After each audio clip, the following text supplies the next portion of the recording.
তারপরে আমরা কবরস্থান পরিদর্শন করলাম।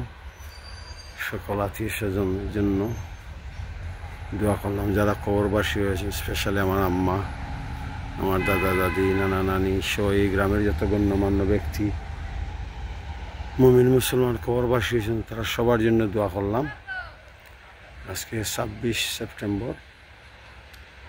আল্লাহ তাআলা জান্নাতবাসী করুক। অনেক পরিচিত জনরে গত 3 বছর আগে তুই গেছিলাম, আর পাইছি না, অনেকে মারা গেছেন, মায়ার মানুষ সকল।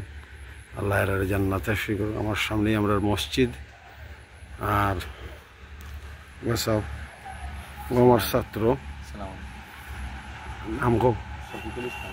আমার ছাত্র তাই নৌ কবরস্থান লুক আফটার করইন, পরিষ্কার টরিষ্কার করইন, তার লাগে দোয়া করবা। আমার ছাত্র এবং বাতিজা দুইটাই দোয়া করবা, যাতে তাই না আরও দিনে খামো, কমিউনিটি খামো, তাই না আরও জড়িত থাকতে পারেন। আমিন আমিন। তো সুবহানাল্লাহ, খুব সুন্দর কবরস্থান, একটা জান্নাতের উদ্যান লাগে। সবুজ উদ্যানে অনেক মানুষ শুয়ে আছেন।